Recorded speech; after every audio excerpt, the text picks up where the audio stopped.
इस वीडियो में हम एक और क्वेश्चन पेपर सॉल्व करने वाले हैं जो कि है आरओ का, जो कि एग्जाम आपका लगभग आने ही वाला है, कभी भी उसका नोटिफिकेशन आ सकता है। ये क्वेश्चन पेपर है 2021 का। अब देखो यहाँ पर टोटल 30 क्वेश्चंस दिए हुए थे, जिसमें से 15 क्वेश्चंस जो है वो मैथमेटिक्स पोर्शन के हैं और 15 क्वेश्चन जो है वो रीजनिंग पोर्शन के हैं। इस वीडियो में हम टोटल 30 क्वेश्चन सॉल्व करने वाले हैं। तो देखो यहाँ पर क्वेश्चन किस तरह से दिए गए थे।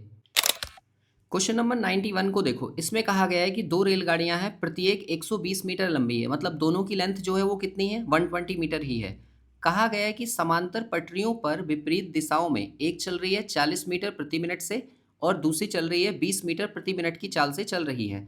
कहा जा रहा है कि दोनों एक दूसरे को कितने समय में पार करेंगी। अब देखो यहाँ पर ना हमारे लिए टाइम का फॉर्मूला हो जाता है डिस्टेंस अपॉन स्पीड। और डिस्टेंस कैसे ली जाएगी, देखो अगर एक ट्रेन की 120 है तो दूसरी की भी 120 है, तो ये दोनों प्लस हो जाएंगी। और प्लस हो जाएंगी तो मैं उसको लिख सकता हूँ सीधे 2 इंटू 120 और अपॉन।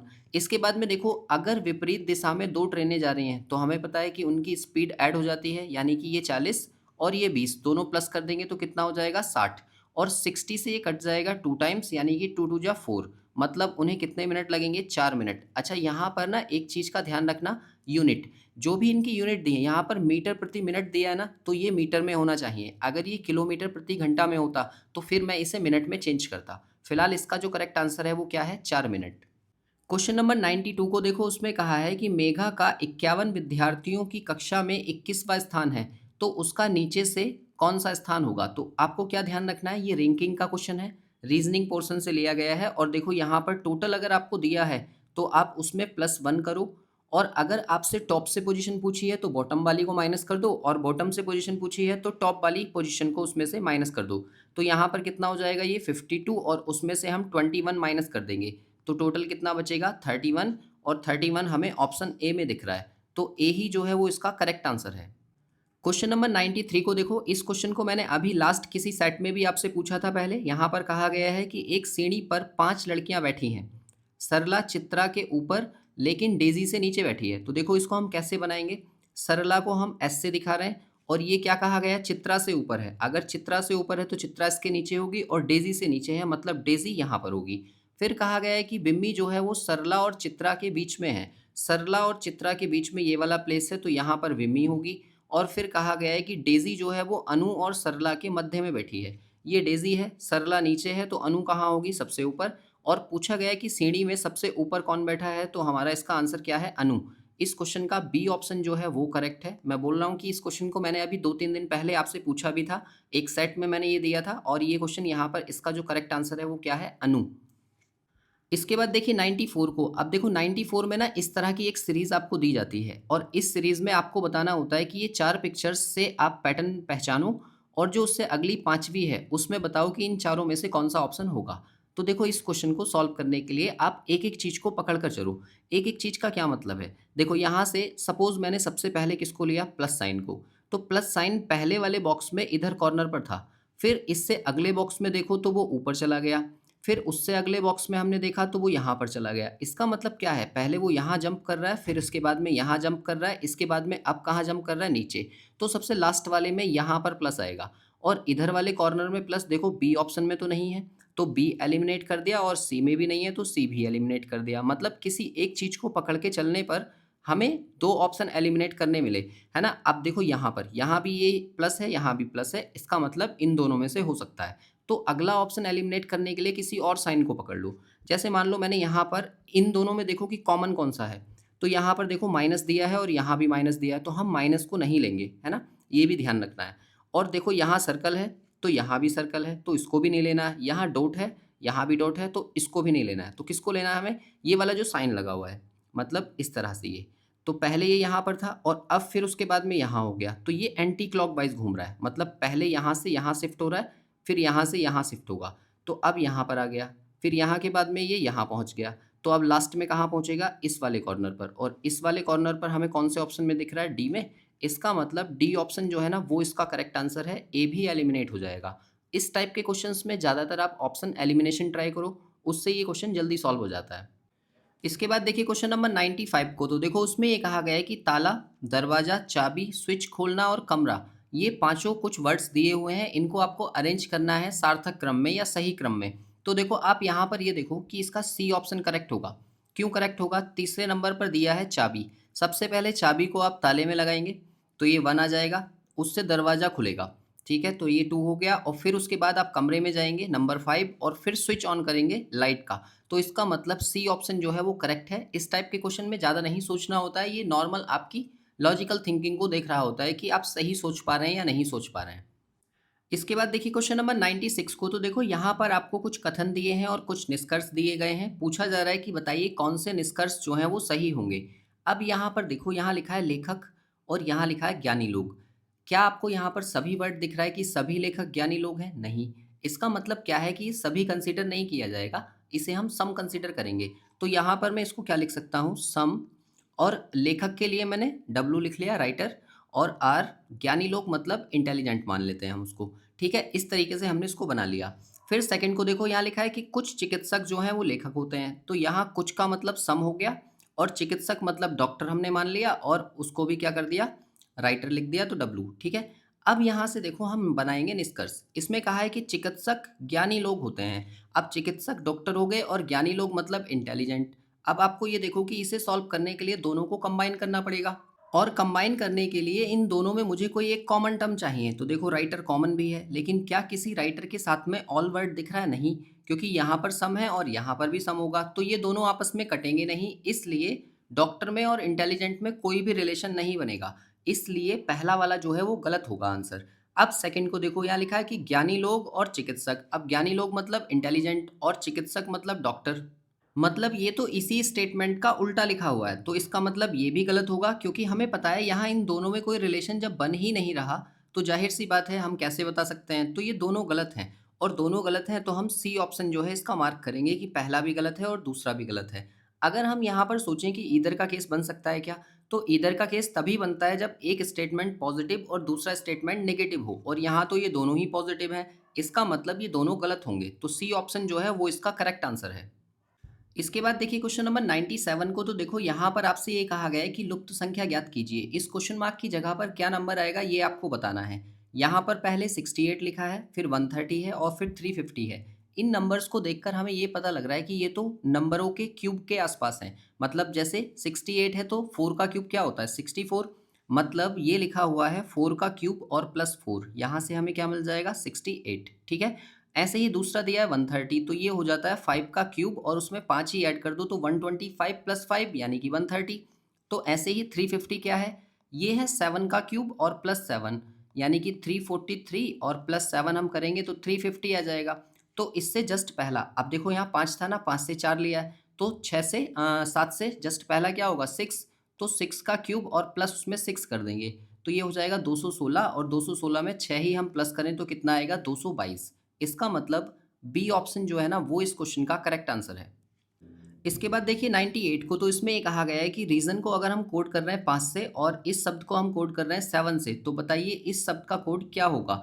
तो आप ये देखो कि यहाँ पर टोटल कितने लेटर्स हैं? 1 2 3 4 5 6। 6 लेटर्स हैं, तो 6 में से मैंने -1 कर दिया तो कितना मिला? 5। तो ये 5 लिखा हुआ है। ऐसे ही यहाँ पर देखो 1 2 3 4 5 6 7 8। 8 से मैंने 1 माइनस कर दिया तो 7 मिल गया। तो ऐसे ही इसमें काउंट करो टोटल कितने लेटर्स हैं? 1 2 3 4 5 6 7 8 9 और 10। और 10 में से हम एक माइनस करेंगे तो कितना बचेगा? 9। यानी कि सी ऑप्शन जो है ना वो इस क्वेश्चन का करेक्ट आंसर है।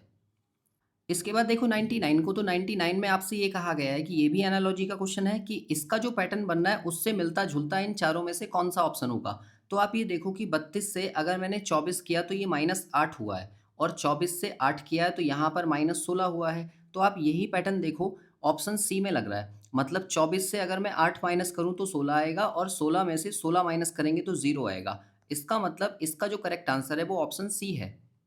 इसके बाद देखिए क्वेश्चन नंबर 100, उसमें ये कहा गया है कि नीचे दिए गए समूह में उस संख्या को ज्ञात कीजिए जो अन्य संख्याओं से अलग है। और यहाँ पर आपको 4 नंबर्स दिए हुए हैं, इन चारों में से आपको बताना है कौन सा वाला डिफरेंट है जो बाकी 3 से डिफरेंट है ना।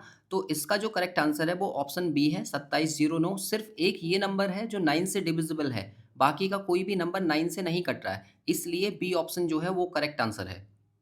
इसके बाद देखिए क्वेश्चन नंबर 101 को, तो देखो इस क्वेश्चन को आप देखो, ये क्वेश्चन मैंने फिलहाल ही में आपको पिछले किसी सेट में करवाया है और ये एक अच्छा क्वेश्चन है। क्योंकि यहाँ पर एक सिटिंग अरेंजमेंट का क्वेश्चन बनता है ये। इसमें देखो यहाँ पर 6 लोग दिए हुए हैं और कहा जा रहा है कि एस जो है वो जेड, एस और जेड जो है वो मध्य में है और कहा जा रहा है कि ए और पी जो है वो छोर पर हैं। तो मैंने आपको बताया था कि अगर पंक्ति में 6 लोग बैठेंगे तो पहली कंडीशन ए इधर बैठ सकता है, पी इधर बैठ सकता है। ऐसे ही ये उल्टा भी तो हो सकता है, पी इधर हो और ए इधर हो। तो ये हमें पता चलेगा अगले स्टेटमेंट से। आगे कहा गया है कि आर बिल्कुल ए के बाईं तरफ बैठा है। अब ए को अगर मैं यहाँ बैठाऊंगा ना तो आर को यहाँ बैठना चाहिए, जबकि वो तो पंक्ति में आएगा ही नहीं। इसका मतलब ये पैटर्न गलत है। तो सही कौन सा है? ये वाला। अब इसमें हम बनाएंगे 6 लोगों को। देखो 1 2 3 4 5 और 6 और यहाँ मैंने बैठाया पी को और ये बैठा ए। फिर कहा गया है कि आर जो है वो ए के बिल्कुल बाईं तरफ है, तो आर कहाँ पर आएगा? यहाँ पर। फिर आगे ये कहा गया है कि एस और जेड जो है वो मध्य में है, तो मध्य के 2 प्लेस ये वाला है और एक ये वाला है। मतलब एस और जेड ऐसे भी बैठ सकते हैं या फिर जेड और एस ऐसे भी बैठ सकते हैं। तो ये जो प्लेस है ये किसके लिए बचा? एक्स के लिए, क्योंकि एक्स ही व्यक्ति इसमें बचा हुआ है। हमसे पूछा गया था कि पी के दाईं ओर कौन बैठा है, तो पी के दाईं ओर कौन बैठा है? एक्स। इसका मतलब डी ऑप्शन जो है ना वो इस क्वेश्चन का करेक्ट आंसर है। इससे पहले मैंने जितने भी प्रैक्टिस सेट करवाए ना जिसमें हमने 10-10 क्वेश्चंस को डिस्कस किया है, वो सारे के सारे इंपॉर्टेंट हैं, क्योंकि उसमें मैंने सभी में प्रीवियस ईयर क्वेश्चन पेपर से ही क्वेश्चंस कलेक्ट करके रखे हैं। जैसे देखो ये वाला जो क्वेश्चन है ये भी किसी ना किसी सेट में आया है। तो जो पीछे की वीडियोज़ है ना उनको भी आप देख लेना, ताकि आपके एग्जाम में वो हेल्प करें। कहाँ से मिलेंगी वीडियोज़? डिस्क्रिप्शन में लिंक है, वहाँ से जाकर आप सारी वीडियोज़ देख सकते हैं। इसके बाद देखिए क्वेश्चन नंबर 102 को। तो देखो इसमें ये कहा गया है कि लुप्त संख्या ज्ञात कीजिए। यहाँ पर देखो क्या पैटर्न है। ये वाला जो 5 है ये 5 इंटू ये वाला जो 6 है यहाँ पर और इंटू ये वाला 4 यहाँ। इन तीनों का इंटू करना है और उसे 10 से डिवाइड करना है। तो कितना आ जाएगा? ये 6 पंजे 30 और 3 चौक 12 यानी कि 120 और बटे 10। एक जीरो से एक जीरो कट जाएगा, कितना आएगा? 12, जो कि बीच में लिखा है। सेम ऐसे ही पैटर्न देखो सेकंड वाले पर भी।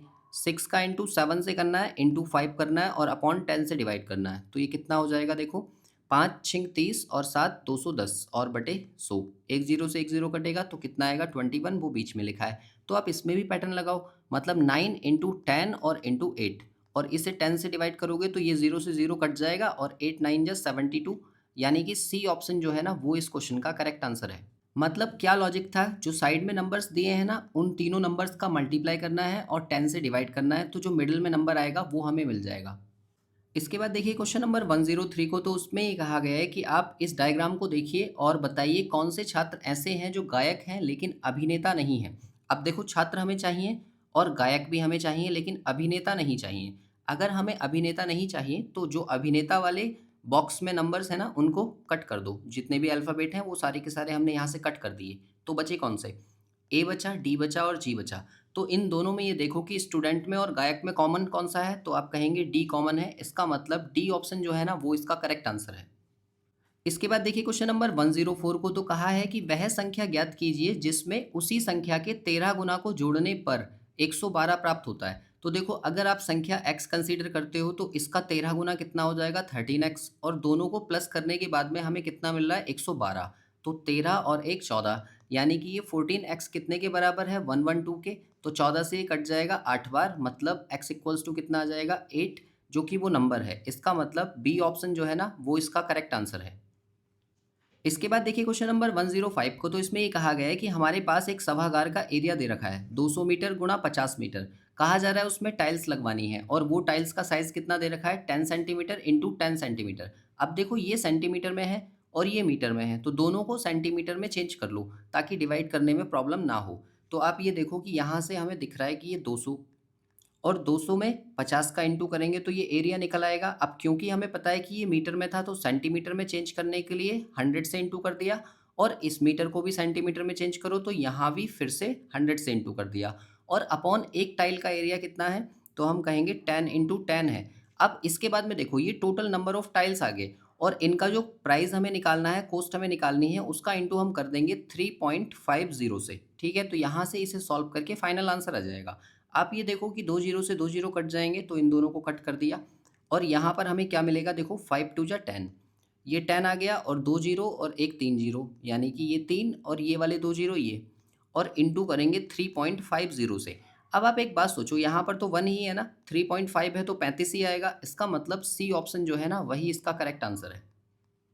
इसके बाद देखिए क्वेश्चन नंबर 106 को, तो उसमें ये कहा गया है कि एक आदमी अपने वेतन का 2/5 जो है वो खाने पर खर्च कर रहा है और अपने वेतन का 3/10 भाग जो है वो रेंट दे रहा है, किराए पर खर्च कर रहा है और वेतन का 1/8 भाग जो है वो वस्त्रों पर खर्च कर रहा है। तो उसके पास अभी भी कितने रुपए बच रहे हैं? 1400 रुपए। तो आपसे पूछा है कि उसका वेतन क्या होगा? अब देखो इस क्वेश्चन को सॉल्व करने का सबसे अच्छा तरीका क्या है?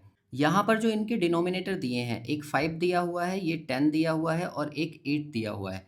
इन तीनों से कटने वाला एक नंबर सोच लो आप। तो इन तीनों से कटने वाला क्या होगा? इसका एलसीएम। और एलसीएम कितना होगा? देखो 10 का, 8 का और 5 का एलसीएम कितना होगा? 40। तो आप ये सोचो कि टोटल जो उसकी अमाउंट है ना, मतलब जितना पैसा वो कमा रहा है वो 40 रुपए हैं। और अगर 40 रुपए हैं तो यहाँ पर भी 40 बनाओ, तो 8 से इंटू करेंगे, तो 8 से ऊपर भी इंटू कर लो। ऐसे यहाँ पर भी बनाओ तो 4 से इंटू करेंगे तो 4 से ऊपर भी इंटू कर लो। ऐसे यहाँ पर भी इंटू करो, 5 से करेंगे तो ऊपर भी 5 से इंटू कर लो। अब देखो यहाँ से मैं आपको क्या सिखाना चाह रहा हूँ। उसने भोजन पर कितना खर्च किया? तो 8 दूनी 16, 16 रुपए उसने खर्च कर दिए फूड पर। फिर कह रहे हैं कि मकान का किराया कितना दिया? तो 3 चौक 12 यानी कि 12 रुपीज़ दिए होंगे। और ऐसे ही 5 बन जा 5, तो 5 रुपए उसने दिए हैं वस्त्रों पर। अगर मैं इन तीनों को ऐड कर दूँ तो ये टोटल कितना बन रहा है? 16 और 12 हो गए आपके 28 और 5 33, यानी कि 33 यूनिट जो है वो खर्च कर दे रहा है। और हमने उसकी सैलरी मानी कितनी थी? 40 यूनिट। तो 40 में से इसको माइनस कर दो। अगर हम इसे 40 से माइनस करें तो 7 यूनिट बचेंगे। इसका मतलब वो 7 यूनिट बचा रहा है और वो कितने रुपए हैं? 1400 रुपए, यानी कि ये 1400 के बराबर है। तो फाइनली आपसे पूछ क्या रहा है? उसका वेतन पूछ रहा है और उसका वेतन कितना हमने माना था? 40 यूनिट। तो हमसे 40 यूनिट की वैल्यू पूछ रहा है। इसका मतलब हम 1 यूनिट की वैल्यू निकालेंगे 7 से डिवाइड कर कर और उसको मल्टीप्लाई कर देंगे 40 से। तो हमें टोटल वेतन पता चल जाएगा। अब 7 से ये कट जाएगा 2 बार, यानी कि 200 और 4 दूनी 8, यानी कि उसका जो वेतन है वो कितना है? 8000 रुपये। इसका मतलब सी ऑप्शन जो है ना वो इसका करेक्ट आंसर है। इसके बाद देखिए क्वेश्चन नंबर 107 को, तो कहा गया है कि दिए गए चित्र में लुप्त संख्या ज्ञात कीजिए। अब देखो ये जो नंबर्स लिखे हुए दिख रहे हैं ना, मुझे ये क्यूब लिखे दिख रहे हैं। मतलब 1 का क्यूब 1 ही होता है और 64 किसका क्यूब है? 4 का। 27 किसका क्यूब है? 3 का। और 8 किसका क्यूब है? 2 का। अगर मैं इन नंबर्स को प्लस कर दूं 1 प्लस 2 प्लस 3 प्लस 4, तो टोटल मिलाकर ये 10 आ जाएंगे जो कि बीच में लिखा है। ऐसे ही इसे देखो 125 जो है वो 5 का क्यूब है, 8 2 का क्यूब है, 64 जो है वो 4 का क्यूब है और ये 3 का क्यूब है। मतलब 2 और 3 5 और 4 9 और 9 और 5 14, यानी कि बीच में लिखा है। तो आपको क्या करना होगा? इनके क्यूब देखो, 216 जो होता है वो 6 का क्यूब है, 125 किसका क्यूब है? 5 का, 27 किसका क्यूब है? 3 का और 64 किसका क्यूब है? 4 का। मतलब 3 प्लस 4 7, 7 और 5 12, 12 और 6 18। इसका मतलब बी ऑप्शन जो है ना वो इस क्वेश्चन का करेक्ट आंसर है। इसके बाद देखिए क्वेश्चन नंबर 108 को, तो 108 में ये कहा गया है कि अगर जम्भाई जो है वो नीरसता को दर्शाती है तो आप बताइए इनमें से कौन सा वाला सही है? तो इसका जो करेक्ट आंसर होगा वो डी ऑप्शन होगा, यानी कि मुस्कान जो है वो मनोरंजन को दिखाती है। तो डी ऑप्शन करेक्ट है। क्वेश्चन नंबर 109 को देखो, यहाँ पर कहा गया है कि गो का कोड है 32 और सी का कोड है 49। तो आपको बताना है सम का कोड क्या होगा। तो देखो जी का जो अपोजिट होता है वो टी होता है और ओ का जो अपोजिट होता है वो एल होता है और टी होता है आपका 20, एल होगा 12। अगर इन दोनों को मैं प्लस कर दूं तो कितना हो जाएगा? 32, जो कि आगे लिखा है। ऐसे ही सी, सी एच अपोजिट हो जाएगा इसका, इसका एस हो जाएगा और इसका हो जाएगा वी। अगर मैं इसके 8, इसके 19 और इसके 22 को प्लस करूं तो मुझे 49 मिल जाएगा। तो आपको एस, एस का अपोजिट होता है एच, ओ का अपोजिट होगा एल, एम का अपोजिट होगा एन और ई का अपोजिट होगा वी। इन सारे नंबर्स को ऐड करना है। मतलब एच होता है 8वें नंबर पर, प्लस एल होता है 12 पर, प्लस उसके बाद में एन होगा 14 पर और प्लस वी यानी कि ये होगा 22 पर। टोटल इन सबको प्लस कर लो तो ये हो जाएंगे 2 4 6 6 2 8 8 16, यानी कि 6 यूनिट प्लेस आएगा। मतलब डी ऑप्शन जो है ना वो इसका करेक्ट आंसर है, यानी कि 56। इसके बाद देखिए क्वेश्चन नंबर 110 को, तो उसमें ये कहा गया है कि रेखा ए जो है वो बी पर लंब है और रेखा सी जो है उसके समांतर है।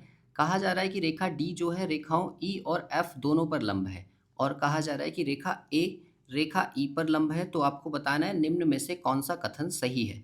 अब यहाँ पर ये देखो, जो सी ऑप्शन है उसमें कहा है कि सी जो है वो ए पर लंब है, जबकि यहाँ कहा है कि सी और ए समांतर हैं। इसका मतलब सी ऑप्शन तो नहीं है, तो ये एलिमिनेट हो गया। फिर ऐसे ही बी को देखो, यहाँ पर कहा है कि सी जो है वो डी और एफ के समांतर है, ठीक है, जबकि यहाँ पर एफ और डी आपस में लंबवत है, परपेंडिकुलर है। इसका मतलब बी ऑप्शन भी गलत है इसका, ठीक है। फिर इसके बाद में डी को देखो, इसमें ये कहा गया है कि बी और ई जो है वो समांतर हैं, ठीक है, और एफ पर लंब हैं। तो आप ये देखो यहाँ पर ये कहा गया है कि ए रेखा जो है वो ई पर लंब है, और साथ ही साथ आपसे ये भी बोला है कि ए जो है वो बी पर लंब है। तो ये दोनों तो आपस में परपेंडिकुलर ही हैं, जबकि यहाँ तो समांतर बोला है। इसका मतलब डी ऑप्शन भी जो है ना वो गलत होगा। तो इसका जो करेक्ट आंसर है वो कौन सा है? Option A. तो ए आप मार्क करेंगे। इसके बाद देखिए क्वेश्चन नंबर 111 को, तो उसमें ये कहा गया है कि 1 से लेकर 100 तक के बीच में ऐसी कितनी संख्याएं हैं जो न केवल 4 से पूर्णतः विभाजित हों, बल्कि 4 उनका एक अंक भी हो। ठीक है, तो आपको यहाँ पर ये देखना है, अगर ये होता कि 1 से लेकर 100 तक की कितनी संख्याएं हैं जो 4 से डिवाइड होंगी, तो हम आसानी से उसे सॉल्व कर लेते, अर्थमेटिक सीरीज बन जाएगी यानी कि समांतर श्रेणी, और इजीली सॉल्व हो जाता। लेकिन उसने ये कहा है कि उनका 4 एक अंक भी होना चाहिए। तो इसका मतलब क्या है? इसका मतलब ये है कि हम उन्हें उँगलियों पर गिन सकते हैं। कैसे? देखो, सबसे पहला नंबर 4 होगा, 4 4 से भी कटेगा और 4 उसका एक अंक भी है। और इससे अगला नंबर क्या होगा? 24। 24 क्यों होगा? देखो इसमें 4 है और 4 से कट भी रहा है। ऐसे ही फिर इसके बाद में क्या होगा? 40। 40 के बाद 44 होगा, फिर उसके बाद में 48 होगा। ये तीनों नंबर तो आएंगे ही आएंगे। फिर इसके बाद में अगला नंबर होगा 64, फिर उसके बाद में होगा 84, और फिर उसके बाद में बस ये खत्म। तो टोटल कितने हो गए? 1 2 3 4 5 6 और एक 7, यानी कि ए ऑप्शन जो है ना वो इस क्वेश्चन का करेक्ट आंसर है। क्वेश्चन नंबर 112 को देखो, तो उसमें ये कहा है कि x की आयु y की आयु से 2 गुनी है। मतलब x और y की एज का रेशियो आपको दे रखा है 2:1। आगे कहा गया है कि 3 वर्ष पूर्व x की आयु y की आयु से 3 गुना बड़ा था। ठीक है, तो आप ऐसे कहो कि यहाँ से अगर हम 3 साल पहले चले जाएं, तो 3 साल पहले अगर हम जाएंगे तो x और y के एज में क्या रेशियो रहेगा? 3:1 रहेगा। तो पूछ रहे हैं यदि अब x की आयु क्या है, तो वर्तमान में x की आयु यानी कि 2 यूनिट की वैल्यू पूछ रहे हैं। तो आप एक बात सोचो, यहाँ पर कितने का गैप है? 1 यूनिट का, और ऊपर कितने का गैप है? 2 यूनिट का। मतलब मुझे रेशियो बराबर तो करना पड़ेगा। तो यहाँ पर मैंने क्या काम किया? 2 से इंटू कर लिया, तो ये 4:2 हो गया। और ऊपर वाला रेशियो जो है वो 3:1 ही है। तो आप ये देखो कि किसी व्यक्ति की एज 1 से 2 हो जा रही है, तो 1 यूनिट ही तो बढ़ रही है। और इस 1 यूनिट की वैल्यू हमें कितनी दे रखी है? 3 साल, यानी कि 3 के बराबर है। तो आप 4 की वैल्यू कितनी निकालेंगे? 12 के बराबर, और 2 की कितने निकालेंगे? 6 के बराबर। हमसे पूछा गया है कि बताइए x की आयु अब कितनी है। तो x कितने साल का है? 12 वर्ष का। इसका मतलब डी ऑप्शन जो है ना वो इसका करेक्ट आंसर है।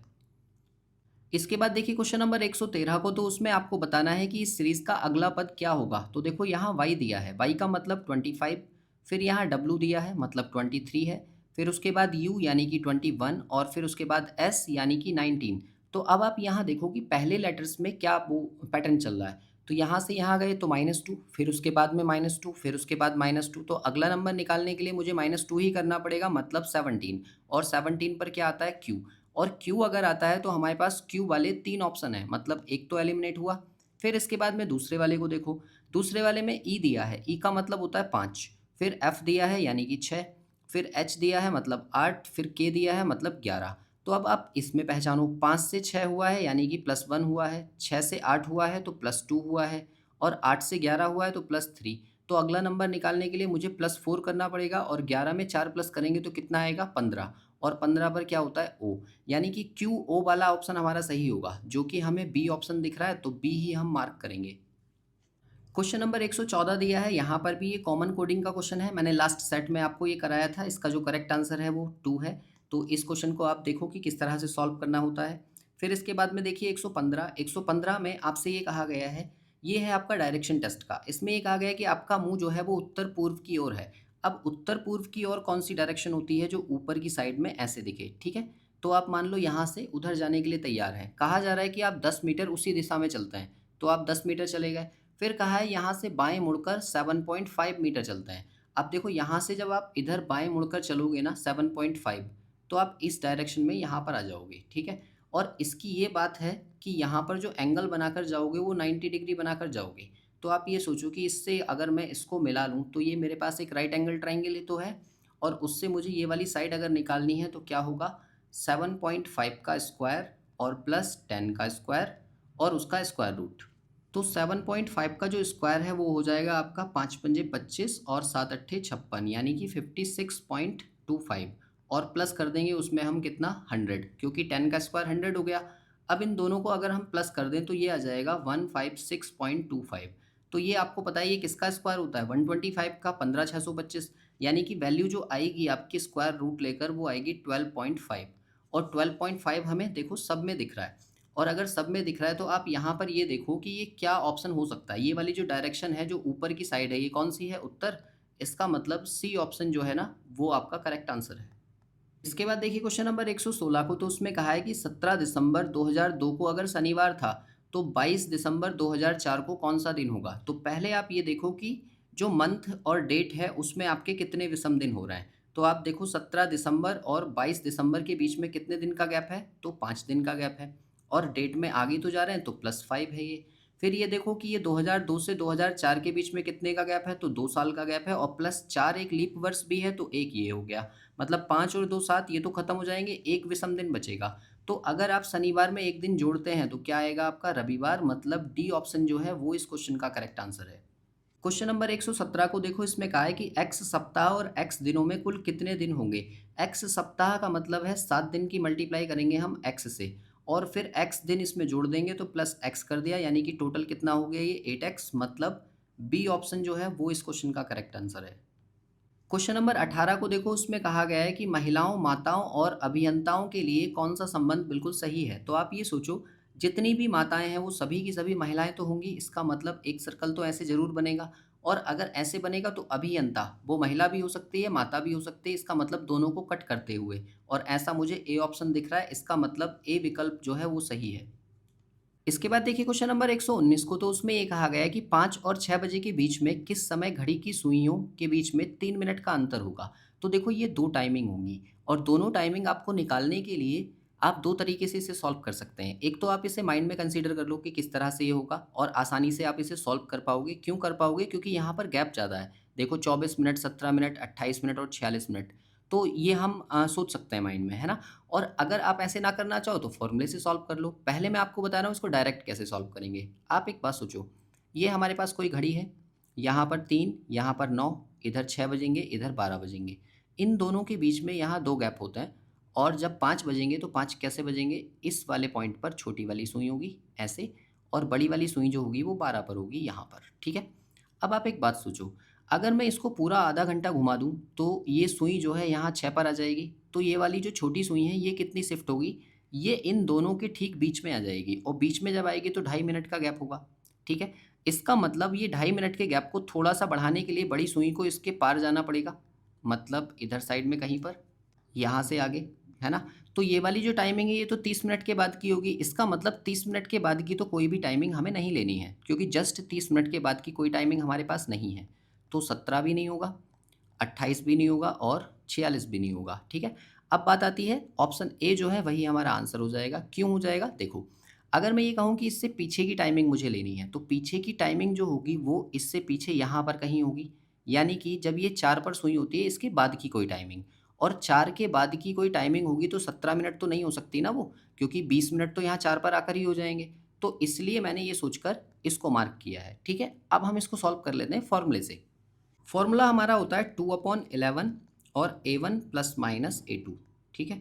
इस फॉर्मूले का क्या यूज़ है, देखो 2/11 ऐसे ही रहने दो, इंटू A1 जो आएगा ना, जो पहली वाली टाइमिंग है उसमें 30 का इंटू करके रखो, तो ये कितना आ जाएगा 150, और प्लस माइनस, और फिर दूसरी वाली जो टाइमिंग है वो है जितना गैप सुइयों के बीच में होगा। तो आपसे ये कहा है 3 मिनट का गैप है, और 3 मिनट का अगर गैप है तो 1 मिनट में जो मिनट की सुई है वो 6 डिग्री चलती है, यानी कि 18 डिग्री का गैप होगा।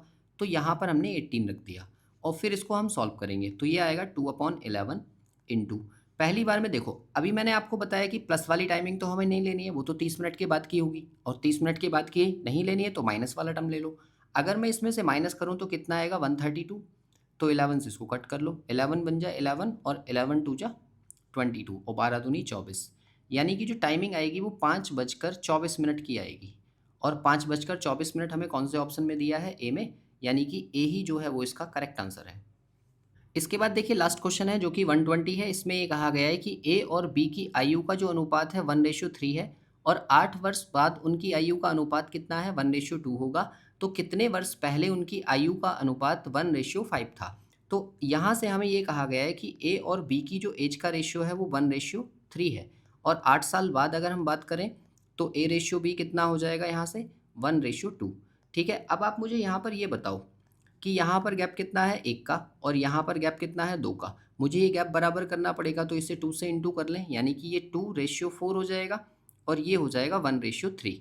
तो अब आप एक बात सोचो, 3 से कोई चीज़ 4 हो गई, मतलब 1 यूनिट बढ़ी है और 1 यूनिट किसकी वजह से बढ़ी है? इन 8 की वजह से, यानी कि ये 8 के बराबर हो गया। अगर 1 यूनिट 8 के बराबर है तो हम यहाँ पर लिख सकते हैं कि जो करंट एज दोनों की होंगी वो कितनी हो जाएंगी? यहाँ से 8 आ गया और यहाँ से 8 दिया 24 आ गया। अब आप ये सोचो कि यहाँ से मुझे ऐसा कौन सा नंबर मिल जाए जो कि मुझे 1:5 दे जाए।